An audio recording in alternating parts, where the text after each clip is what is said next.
We had a lot of surprises and a lot of excitement this season on the Renegade Report and in BC Athletics. One of the biggest surprises might have been the addition of beach volleyball. And beach volleyball is qualified for the postseason, but I was talking to Coach Sandy Taylor, our athletic director.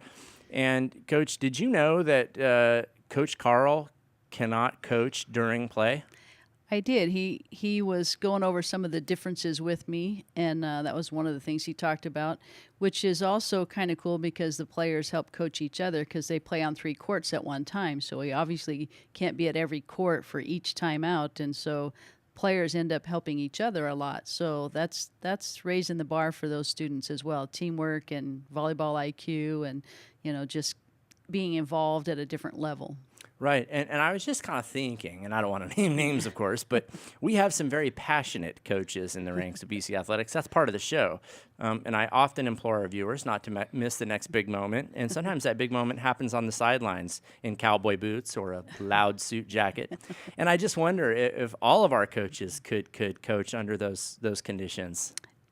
I'm sure they could all do it. Of course, they don't have to do it. But, it is a challenge because you're used to being able to give instructions during the match. And I'm sure for Coach Carl, it's a challenge because indoor, he can coach during the play and talk during the play.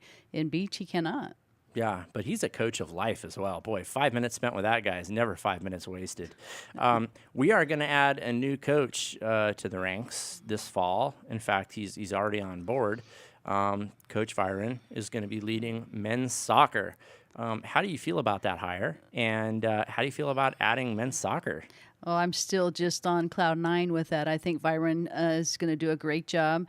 I was actually at meetings this week, and I was speaking with his former athletic director, and he says nothing but great things about him. So I'm really pleased with that. And Byron, I know, is working already to sure up the schedule and talking about recruiting and different things that he wants to do. So I'm just jazzed. I think it's going to be great. I'm excited about having him in the stadium and watching him compete. It's just exciting beyond belief. It really is, and we had a chance to have lunch with them a couple weeks ago at Pyrenees, which if you haven't been down there and seen their Bakersfield College athletics room, you should get down there and just kind of bask in the history for a minute and remember what it is that we do up on the hill. Over 90 years of athletic excellence, and it's something that we're very proud of.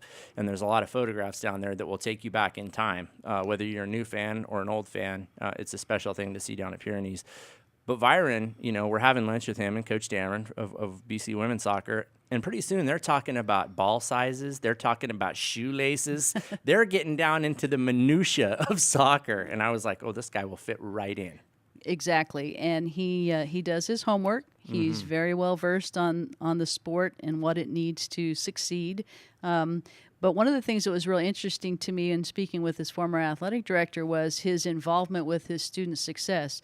Men's soccer at their institution was the lowest performing. They only had 4 teams, but they were the lowest performing. And he took it upon himself as the associate head coach to get acclimated so that he could help facilitate those students' success. And then they quickly became their best performing in the classroom. So I'm excited about that philosophy that he has as well. Right, and he really has this right from the cradle approach to teaching soccer. And he told me in casual conversation, I asked him, what his other interests were, and he was like, well, I've dedicated my life to teaching soccer. Like I was a fool. I was like, oh, of course you have. And he has taught a very high level of club soccer, and obviously he's coached at the college ranks. And I agree with you. He's a guy who takes that whole athlete approach. And that's really something that's happened in our department as well with the addition of Steve Jantz. And he has really done a lot to kind of raise the bar, hasn't he? Or cue people into the importance of paying attention in class. Well, he's just another member of our coaching staff, honestly. Even though he's an educational advisor, he's a member of our coaching staff because he helps coach their life decisions. And, the thing about student success in athletics is we've always performed very well because we have a goal so that we can go on and play at the next level. But there's still more that we could do for our students who maybe don't go on and participate. And so the goal is either you go on and play, you transfer and get a degree and become a productive member of the community, and that's our goal. So Stieg has done a great job in helping those students. We've had fewer issues with dropping classes and that sort of thing this spring than we had in the fall, so that's a plus. But everything's data driven, and so we're trying to pull that data out so we can show folks, this is what we're doing, this is where we're struggling, and how to make it a better experience for our students. Absolutely. And when we think of those students and we think about what they get out of education, there are people who work in our department who might not have been All-American athletes. They might not have played in the first College World Series like you did. But they did get an education out of athletics, and lo and behold, that was the biggest thing they ever got out of sports. It was more important than any trophy or achievement on the field, right? Well, the lessons you learn in athletics carry you in every aspect of your life. I mean, we were just talking about beach volleyball and those students helping each other. Well, those are leadership roles. And so you teach leadership, you teach teamwork, you teach, never say die, don't quit, find a goal, set a goal, short-term goals, long-term goals. So, athletics teaches the whole gamut that people are hiring athletes because of those skills that they learn as an athlete. No, you are absolutely correct. And you couple that with the education and the compressed life experiences that you're talking about that you learn on the sporting fields, and you do have yourself a pretty awesome employee in our department is definitely a reflection of that. Coach, what else do we have to look forward to in the coming year? We have men's soccer. And how good does the track look? And that is going to be, by the way, it's nice for the track athletes to compete on right now, but it's going to be a nice border to the soccer field, isn't it? Well, it just is a step up for our facility. We have a beautiful memorial stadium, but the track needed some love. And so now that that's been resurfaced, it's beautiful.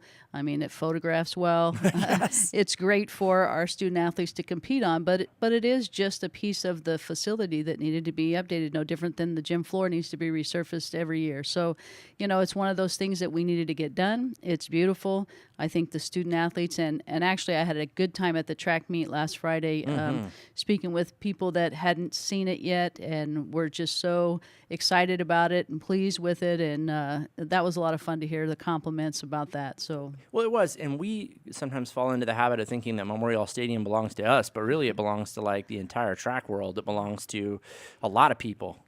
I mean, thousands and thousands and thousands and thousands of people have competed in that stadium. Right. Not just from our town. One of the athletic directors from our Western State Conference came to the track meet.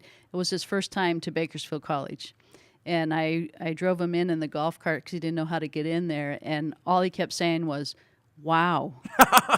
Wow. And that's just a lot of fun to be able to show people and showcase our facilities and our college and our community. It's one of the things I love most about this job.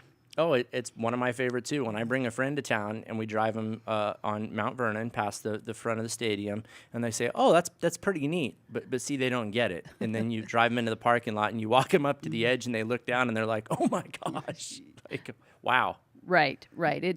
You can't explain it to someone until they've been on the track level or during a football game when the crowd's going crazy. The energy in that facility is just amazing.